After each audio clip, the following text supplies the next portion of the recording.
Hey everyone, and welcome back to the channel. Today we are going to talk about how much Scooter Braun paid for Taylor Swift's masters. Let's get right into it. Scooter Braun's Ithaca Holdings LLC, which bought Big Machine label group and all of its recorded music assets, has sold the master rights to Taylor Swift's first 6 albums. The buyer, an investment fund, has yet to be identified, but the transaction is expected to be worth more than $300 million. When certain earnbacks are taken into account, some insiders believe the value might be as high as $450 million. Ithaca Records paid slightly over $300 million for Big Machine, a Nashville-based independent record company founded by Scott Borchetta in 2005 in June 2019. With Swift's catalogue, from her 2006 self-titled debut to 2017's Reputation, estimated to be worth $140 million. All components of BMLG's company were included in the sale, including its client roster, distribution arrangements, publishing, and owned artist masters. At the start of her career, Swift signed with BMLG. Her contract with the label concluded in the fall of 2018, following which she negotiated a deal with Universal Music Group for future recordings.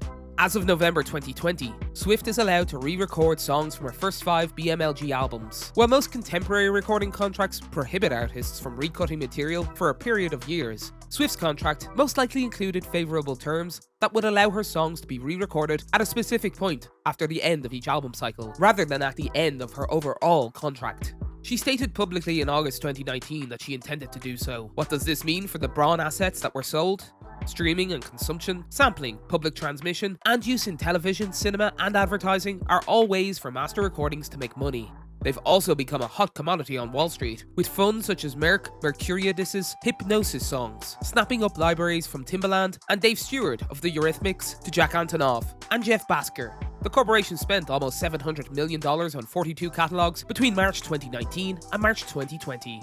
Hypnosis has acquired a 50% investment in Rick James's repertoire, including both the publisher and writer's portion, as well as a 50% stake in his recorded music masters. Super Freak by James is one of the most imitated and referenced riffs in modern music. Currently, publishing assets are valued at multiples of more than 12, with master rights being slightly lower, but increasing in value, says one insider privy to such details. In 5 to 10 years, it might be 20 times. The value continues to rise. While one investor advises against selling IP for this reason, others see an upcoming Biden administration as a rationale to sell such assets in anticipation of a major change in capital gains taxes in 2021. What's the point of re-recording Swift's back catalogue, taking money from the buyer by ensuring that her new versions, rather than ones formerly owned by her former label, are the ones that are played by fans and utilised in a variety of commercial endeavours, including ads, TV shows, movies, games, and other applications? In order to license a music for commercial sync use in the future, the firm purchasing master rights would still require permission from the song's publisher. Big Machine Records is still run by Braun and Borchetta, and its current roster includes Sheryl Crow, Florida Georgia Line, Thomas Rhett, Rascal Flatts, and Lady A, the former Lady Antebellum trio.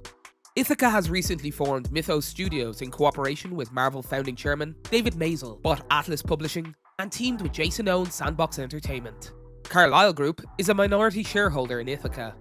Ithaca has also invested in and partnered with Aubrey Drake Graham and Adele Future Nur for a long time. Raised in Space, an investment fund managed by former BMG president Zach Katz, was launched in Ithaca in 2019. Braun made a tidy profit from his initial investment, thus the deal is seen as a huge gain for him.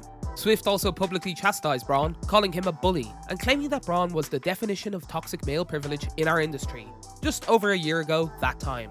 Speaking of the sale of her masters, the Grammy winner contended, "This just happened to me without my approval, consultation, or consent.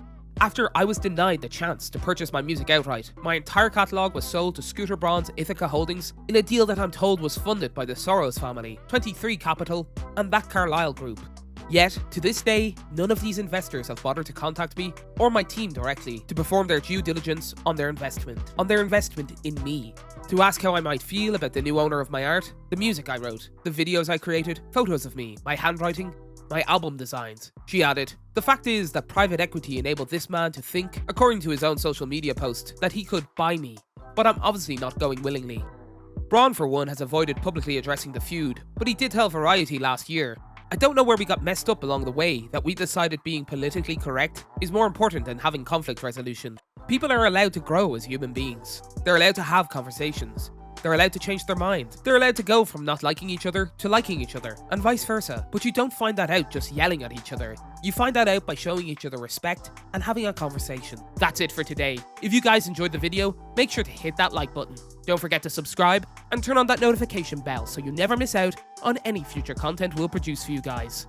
We're signing off now, but we'll be sure to catch you all in the next one.